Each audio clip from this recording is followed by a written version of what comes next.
قرآن مجید کا سورہ نمبر 14 سورہ ابراہیم۔ شروع کرتا ہوں اللہ کے نام سے جو بڑا مہربان نہایت رحم والا ہے۔ الف لام را۔ اے رسول صلی اللہ علیہ وآلہ وسلم، یہ ایک کتاب ہے جو ہم نے آپ صلی اللہ علیہ وآلہ وسلم پر اس لیے نازل کی ہے کہ آپ صلی اللہ علیہ وآلہ وسلم لوگوں کو ان کے پروردگار کے حکم سے کفر کی تاریکیوں سے نکال کر ایمان کی روشنی کی طرف لائیں، یعنی اس خدا کے راستے کی طرف جو غالب اور قابل تعریف ہے۔ وہ اللہ کے جو کچھ آسمانوں میں ہے اور جو کچھ زمین میں ہے سب اسی کا ہے، اور تباہی و بربادی ہے سخت عذاب کی وجہ سے ان کافروں کے لیے جو دنیا کی زندگی کو آخرت کی زندگی پر ترجیح دیتے ہیں، اور جو اللہ کی راہ سے لوگوں کو روکتے ہیں اور چاہتے ہیں کہ اسے ٹیڑھا بنا دیں۔ یہ لوگ بڑی دور کی گمراہی میں ہیں۔ اور ہم نے دنیا میں جب بھی کوئی رسول بھیجا ہے تو اس کی قوم کی زبان میں، تاکہ وہ ان کے لیے پیغام خداوندی کھول کر بیان کرے۔ پس اللہ جسے چاہتا ہے توفیق سلب کر کے گمراہی میں چھوڑ دیتا ہے، اور جسے چاہتا ہے ہدایت دے دیتا ہے۔ وہ سب پر غالب ہے، بڑا حکمت والا ہے۔ اور بے شک ہم نے موسیٰ کو اپنی نشانیوں کے ساتھ بھیجا تھا اور حکم دیا کہ اپنی قوم کو کفر کے اندھیروں سے نکال کر ایمان کی روشنی میں لائے، اور انہیں اللہ کے مخصوص دن یاد دلاؤ۔ یقیناً اس یاد دہانی میں ہر بڑے صبر و شکر کرنے والے کے لیے بڑی نشانیاں ہیں۔ اور یاد کرو جب موسیٰ نے اپنی قوم سے کہا، اللہ کے اس احسان کو یاد کرو جو اس نے تم پر کیا، یعنی اس نے تمہیں فرعون والوں سے نجات دی جو تمہیں سخت عذاب پہنچاتے تھے، اور وہ تمہارے لڑکوں کو ذبح کر ڈالتے تھے اور لڑکیوں کو زندہ چھوڑ دیتے تھے، اور اس نے تمہارے پروردگار کی طرف سے تمہاری بڑی آزمائش تھی۔ اور یاد کرو جب تمہارے پروردگار نے تمہیں مطلع کر دیا تھا کہ اگر میرا شکر ادا کرو گے تو میں تمہیں اور زیادہ دوں گا، اور اگر کفران نعمت ناشکری کرو گے تو میرا عذاب بھی بڑا سخت ہے۔ اور موسیٰ نے کہا کہ اگر تم اور روئے زمین کے سب لوگ کفر اختیار کریں تو اللہ کو اس کی کیا پرواہ، یقیناً اللہ بے نیاز اور قابل ستائش ہے۔ کیا تمہیں ان لوگوں کی خبر نہیں پہنچی جو تم سے پہلے گزر چکے، یعنی قوم نوح اور عاد و سمود، اور وہ لوگ جو ان کے بعد ہوئے ہیں جنہیں اللہ کے سوا کوئی نہیں جانتا، کہ جب ان کے رسول ان کے پاس روشن دلیلیں معجزے لے کر آئے تو انہوں نے اپنے ہاتھ اپنے منہ میں دبا لیے اور کہا کہ جس پیغام کے ساتھ تم بھیجے گئے ہو ہم اس کا انکار کرتے ہیں، اور تم جس دین کی طرف ہمیں دعوت دیتے ہو ہم اس کی طرف سے تردد آمیز شک میں ہیں۔ ان کے رسولوں نے کہا، کیا تمہیں اللہ کے بارے میں شک ہے جو آسمانوں اور زمین کا خالق ہے؟ وہ تمہیں اس لیے بلا رہا ہے کہ تمہارے گناہ بخش دے اور تمہیں ایک مقررہ وقت تک مہلت دے۔ اس پر ان لوگوں نے کہا، تم نہیں ہو مگر ہمارے جیسے بشر اور انسان، تم چاہتے ہو کہ جن کی ہمارے باپ دادا عبادت کرتے آئے ہیں ہمیں ان کی عبادت سے روکو، سو ہمارے پاس کوئی کھلا ہوا ہمارا مطلوبہ معجزہ لاؤ۔ ان کے رسولوں نے ان سے کہا کہ بے شک ہم نہیں ہیں مگر تمہارے جیسے بشر اور انسان، مگر اللہ اپنے بندوں میں سے جس پر چاہتا ہے اپنا احسان فرماتا ہے، اور ہمارے لیے یہ ممکن نہیں ہے کہ ہم تمہیں کوئی کھلی ہوئی دلیل معجزہ پیش کریں مگر اللہ کے حکم سے، اور اللہ پر ہی اہل ایمان کو بھروسہ کرنا چاہیے۔ آخر ہمیں کیا ہے کہ ہم اللہ پر بھروسہ نہ کریں، حالانکہ اسی نے ہماری زندگی کی راہوں کی رہنمائی کی ہے، اور تم ہمیں جو ایذائیں پہنچا رہے ہو ہم ان پر صبر کریں گے، اور اللہ ہی پر بھروسہ کرنے والوں کو بھروسہ کرنا چاہیے۔ اور کافروں نے اپنے رسولوں سے کہا کہ ہم تمہیں اپنی سرزمین سے نکال دیں گے یا پھر تم ہمارے مذہب میں لوٹ آؤ، اور تب ان کے پروردگار نے ان پر وحی بھیجی کہ ہم ان ظالموں کو ضرور ہلاک کر دیں گے، اور ان کے بعد ہم تمہیں اس سرزمین میں آباد کریں گے۔ یہ وعدہ ہر اس شخص کے لیے ہے جو میری بارگاہ میں کھڑے ہونے سے ڈرے اور میری تحدید سے خائف ہو۔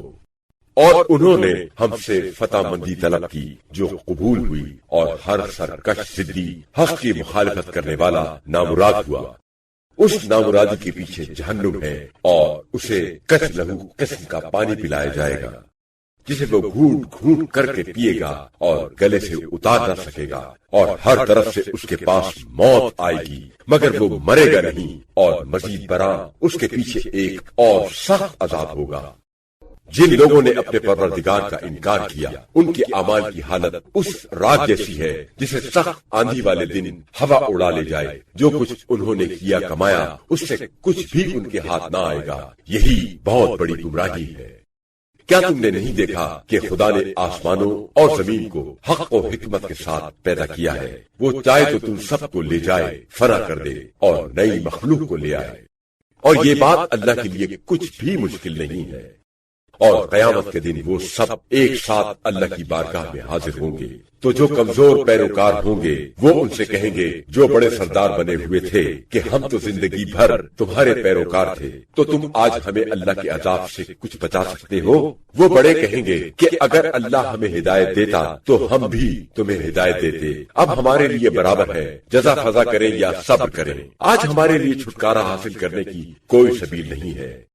اور جب ہر قسم کا فیصلہ ہو جائے گا تو اس وقت شیطان کہے گا کہ بے شک اللہ نے تم سے جو وعدہ کیا تھا وہ سچا تھا، اور میں نے بھی تم سے وعدہ کیا تھا مگر میں نے تم سے وعدہ خلافی کی، اور مجھے تم پر کوئی تسلط زور تو تھا نہیں سوائے اس کے کہ میں نے تمہیں کفر اور گناہ کی دعوت دی اور تم نے میری دعوت قبول کر لی، بس تم مجھے ملامت نہ کرو بلکہ خود اپنے آپ کو ملامت کرو۔ آج نہ میں تمہاری فریاد رسی کر سکتا ہوں اور نہ تم میری فریاد رسی کر سکتے ہو۔ اس سے پہلے دنیا میں جو تم نے مجھے خدا کا شریک بنایا تھا میں اس سے بیزار ہوں، بے شک ظالموں کے لیے دردناک عذاب ہے۔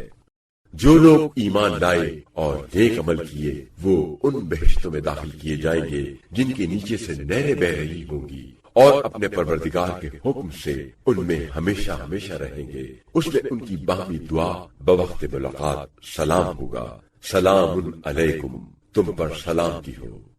کیا تم نے نہیں دیکھا کہ اللہ نے کس طرح اچھی مثال بیان کی ہے کہ کلمہ طیبہ، پاک کلمہ، شجرہ طیبہ پاکیزہ درخت کی مانند ہے جس کی جڑ مضبوط ہے اور اس کی شاخ آسمان تک پہنچی ہوئی ہے،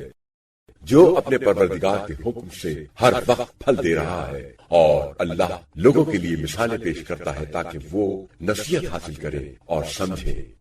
اور کلمہ خبیثہ ناپاک کلمے کی مثال شجرہ خبیثہ ناپاک درخت کی سی ہے جسے زمین کے اوپر سے اکھاڑ لیا جائے اور اس کے لیے ثبات و قرار نہ ہو۔ اللہ ایمان والوں کو قول ثابت پر ثابت قدم رکھتا ہے، دنیا کی زندگی میں بھی اور آخرت میں بھی، اور ظالموں کو گمراہی میں چھوڑ دیتا ہے، اور اللہ جو چاہتا ہے وہ کرتا ہے۔ کیا تم نے ان لوگوں کی طرف نہیں دیکھا جنہوں نے اللہ کی عطا کردہ نعمت کو کفران نعمت سے بدل دیا اور اپنی قوم کو ہلاکت کے گھر میں یعنی دوزخ میں جا اتارا، جس میں وہ داخل ہوں گے اور وہ کیسا برا ٹھکانہ ہے۔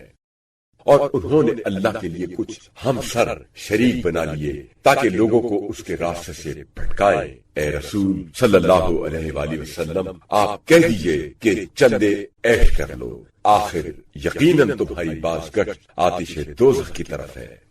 آپ صلی اللہ علیہ وآلہ وسلم میرے ان بندوں سے کہہ دیجئے جو ایمان لائے ہیں کہ نماز قائم کریں، اور جو کچھ ہم نے انہیں دیا ہے اس سے پوشیدہ اور علانیہ خرچ کریں، اس سے پہلے کہ وہ دن آئے کہ جس میں نہ خرید و فروخت ہوگی اور نہ مخلصانہ دوستی ہوگی۔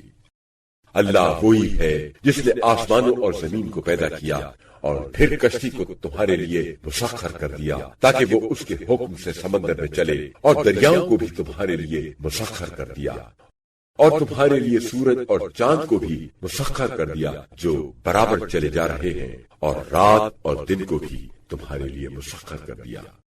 اور جس نے تمہیں ہر چیز میں سے دیا جو تم نے مانگا، اور اگر تم اللہ کی نعمتوں کو شمار کرنا چاہو تو شمار نہیں کر سکتے، بے شک انسان بڑا ظالم اور بڑا ناشکرا ہے۔ اور وہ وقت یاد کرو جب ابراہیم نے بارگاہ ایزدی میں دعا کی تھی، اے میرے پروردگار، اس شہر مکہ کو امن کی جگہ بنا اور مجھے اور میری اولاد کو اس بات سے بچا کہ ہم بتوں کی پرستش کریں۔ اے میرے پروردگار، ان بتوں نے بہت سے لوگوں کو گمراہ کر دیا ہے، سو جو میری پیروی کرے گا وہ مجھ سے ہوگا، اور جو میری نافرمانی کرے گا تو یقیناً تو بڑا بخشنے والا، بڑا رحم کرنے والا ہے۔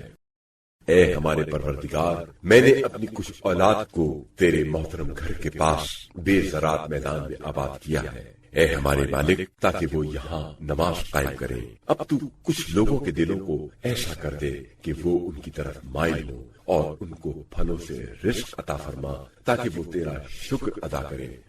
اے ہمارے پروردگار، بے شک جو کچھ ہم چھپاتے ہیں تو اسے بھی جانتا ہے، اور جو ظاہر کرتے ہیں اسے بھی، اور زمین و آسمان کی کوئی چیز اللہ سے پوشیدہ نہیں ہے۔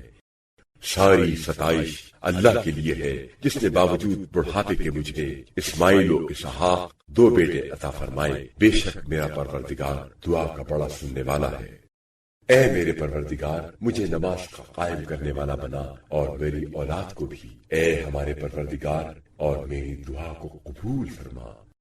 اے ہمارے پروردگار، مجھے اور میرے والدین کو اور سب ایمان لانے والوں کو بخش دے، جس دن حساب قائم ہوگا، لیا جائے گا۔ اے رسول صلی اللہ علیہ وآلہ وسلم، جو کچھ یہ ظالم لوگ کر رہے ہیں تم اللہ کو اس سے غافل نہ سمجھو۔ وہ تو انہیں اس دن کے لیے مہلت دے رہا ہے جس میں شدت خوف و حیرت سے آنکھیں کھلی کی کھلی رہ جائیں گی۔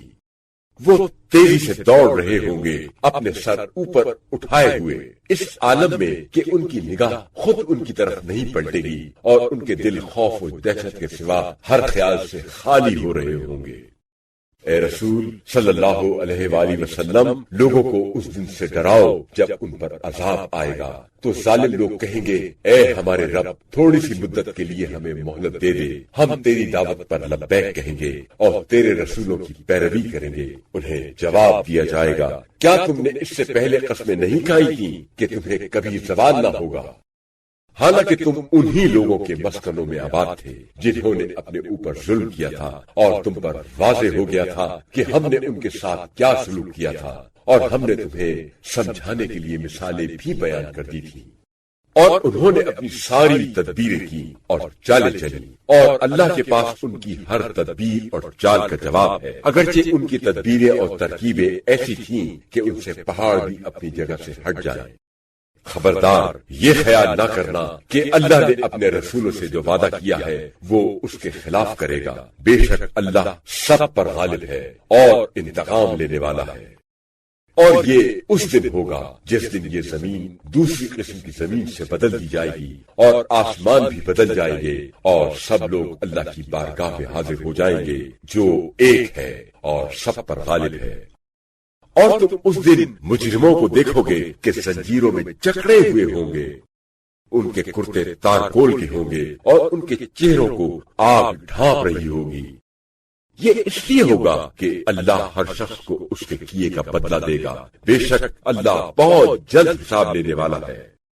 یہ سب انسانوں کے لیے ایک پیغام ہے تاکہ انہیں اس کے ذریعے سے ڈرایا جائے، اور یہ کہ انہیں معلوم ہو جائے کہ الہ بس ایک ہی ہے، نیز یہ کہ عقل والے لوگ اس سے نصیحت حاصل کریں۔